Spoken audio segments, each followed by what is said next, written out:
guys, it's Lauren from the Express Lane, and today I am so excited that we are welcoming back our employment specialist from St. Croix Falls, Linnea. Thanks for having me back. I'm excited to talk again. Yay. Some fun tips. Now, even though we both have different roles here at Express, I know that both of us, our days can change and get busy fast. Yeah. The day can just shift so fast, like you just said, and there's not really a rhyme or reason for anything. You just have to go with the flow. So if you can stay organized, you better do that because time is money. Definitely. And that really brings us to the theme of our video for today, and we are gonna clue you in on some of our time management secrets that we use every single day here at Express. Let's count them down. So let's start with number 5, which is tracking your time. Now, if you are one of those people that you constantly find yourself saying, where does my time go? Where does my day go? Like, I don't know where the last 5 hours went.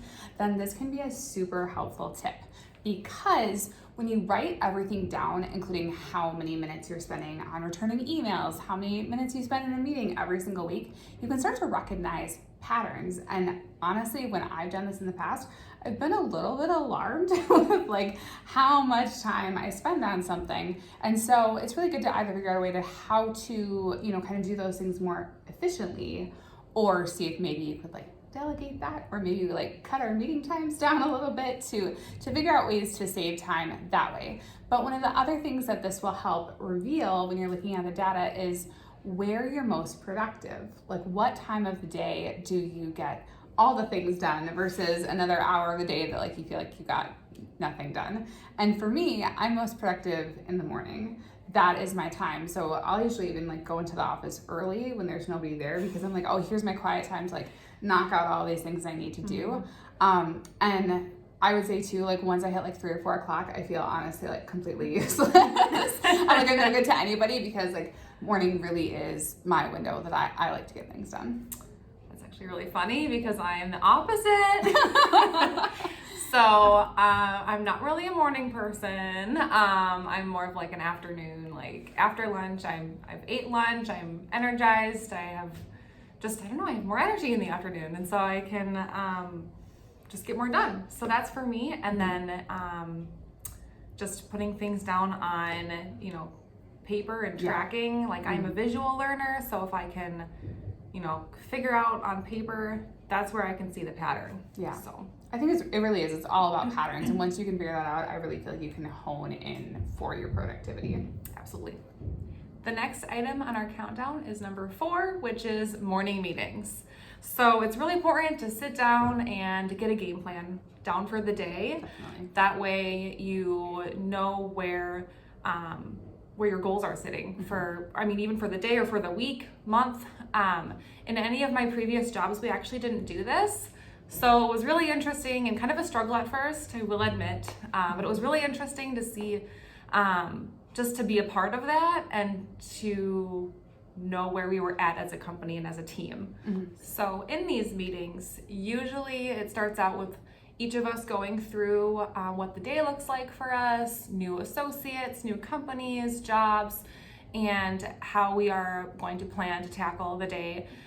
We brainstorm, and then as a team, figure out team goals. And in general, communication's key. If there's no communication, it's hard to really get anywhere. So I really actually enjoy these meetings.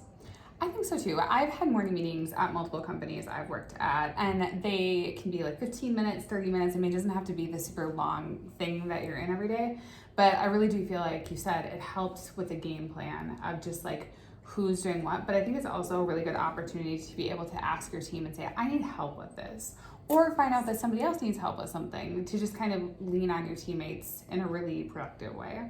I agree. So counting it down to number 3 on our list, which is batching tasks. And what I mean by this, because I know this is kind of a foreign concept to some people, is that you take one task and you just repeat it over and over and over again. So for example, doing marketing, one of the things that I do every month is I make our social media calendar for the next month. So when I do this, I sit down and I make that social media calendar for all 5 offices so that we know exactly what posts are going out for which office, because I'm doing research during that time and trying to figure it all out. And so rather than sitting down and planning out each individual office, it's going to actually save me time to do all of those like tasks at one time rather than spreading it all out. So I think too of like when people go to post social media, if they go to put something on their social media page. So if you're spending 20 minutes every single day going into work and being like, I got to figure out what to post, then you're putting the post together, then you're posting it, versus if you have a plan and you're able to schedule out 3 different referral posts, you could probably get all 3 of those posts done in 20 minutes if you're sitting down and batching that task versus spending 20 minutes every single day trying to come up with what to post and not having a game plan for it. Right. I can relate, not with marketing, but you know, if I'm doing a bunch of background checks here at the office, I might as well I'm already in the website. I might as well just hammer that out all at the same time. Or, I mean, even not work related, if I'm at home, it's kind of similar to doing chores. Yep. So once I get my momentum going, I just keep going, and it's easier to just get it done in less time and just to hustle and just get it done. You just get in the groove. Yep. I think like that's the biggest thing. Is it's just like once you start, like you said, like that momentum just keeps going, and you're usually able to work for a little bit longer and get a few more things done too. It's easier, I think, just to do it all at once. Absolutely. So the next item on our countdown is number 2, which is blocking out time. That's a good one. So I'm a pretty distractible person, I'm not gonna lie. So it's really important for me to block out time where I'm not distracted. It helps me put more of a deep focus on maybe some challenging tasks or things that just are gonna take longer. And I put my do not disturb, or I put my schedule for these blocked out times on our shared calendar at our office, so that the other ladies here know that Linnea needs to she's doing her thing, don't bother her. I mean, I know that like totally things come up, so it's good to be a little bit flexible with that, but when I am focused, I'm laser focused. So it's really important to set aside that time for that. I also block out some time at the end of each day for my own self. I don't put it on the calendar or anything. I just kind of have a routine of setting aside, 10 minutes or so to take a new sheet of paper and write out my to-do list for the next day. It's not as lengthy as the big chunk of time blocking that I usually do throughout earlier in the day, but it definitely sets me up for success for the next day. Time blocking also sometimes helps you say no, and helps other people know that you're serious about what you're doing, and just helps you visualize where your priorities are. So I think there's an accountability piece in there too, like even for yourself, because if you say I'm blocking out this amount of time to work on this task, you're like, okay, well, I know that everyone else is putting my stuff on hold while I work on this, so I like need to be focused on this. Yes. And it puts more pressure, I think, kind of on yourself to like make sure that you're taking advantage of that time, because you know that you're gonna have to take care of all these other things that are on hold for you once your D&D time is up.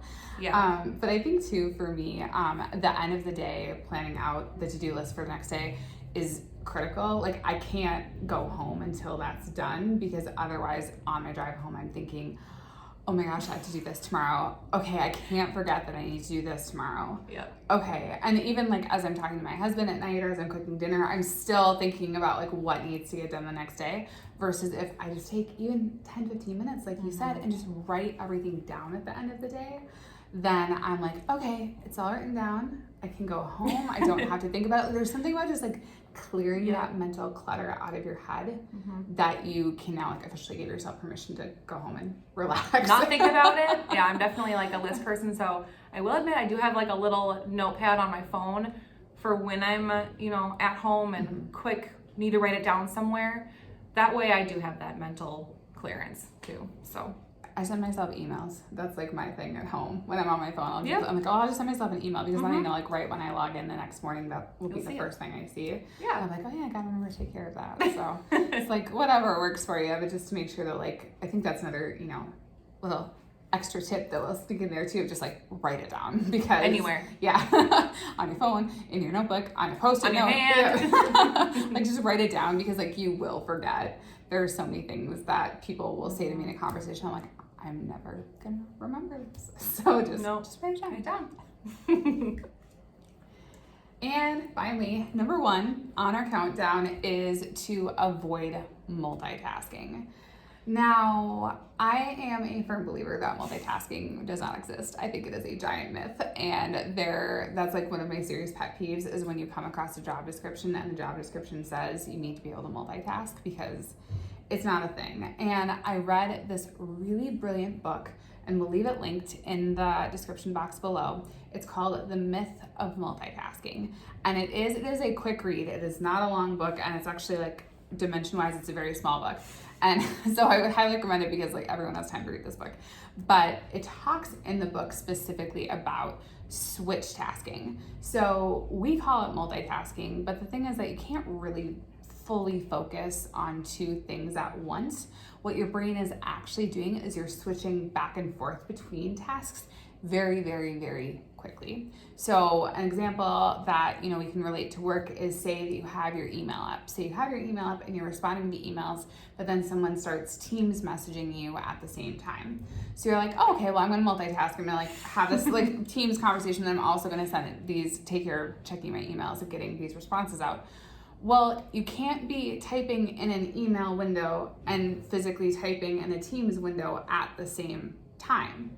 You're literally going back and forth between the 2 of them. And that is really what I would say when it comes to multitasking, because even when, you are watching a YouTube video, and then you're also doing something else, but you're not fully watching the YouTube video the whole time. You're also like taking care of something else, or maybe you're like listening to it while you're cooking dinner or whatever it is. You're switching back and forth. It might seem like you're doing both, but you're not. And the thing that I think the biggest issue with switch tasking is that you don't really end up doing either task as productively as you could. It's just not efficient. It usually ends up taking more time. You're more likely to make mistakes. And then if you would just focus on the one task that you're doing, get that done, and then move over to the other task and then focus on that. I read this statistic. I can't remember exactly where it was from, but I do remember reading this statistic a long time ago. It said every single time you are distracted, it takes you, I don't know, I think it was 10 or 15 minutes to get refocused and really like laser focused back into what you were originally doing. So multitasking doesn't work for me. I've tried, just not my jam. Yeah, I 100% agree with that. And I'm to the point too where if I'm in the middle of a project and I was planning to leave for lunch at noon, if I'm in the middle of something, I will keep working until that project is actually completed and push my lunch back rather than having to stop and then come back and, like you said, get reacquainted with like, where did I leave off? Like what else needs to be added? Like just like what you need to do to get back on track and get focused again. It takes you more time.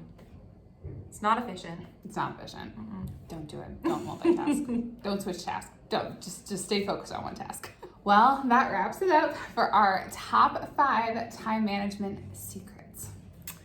Did we miss something? I wonder if you have any secrets that maybe we missed.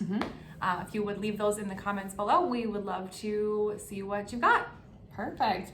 And we'll see you back here next Wednesday at 4 o'clock Central Standard Time, where we bring you even more tips and secrets, maybe some secrets, to help you get your career in the express lane.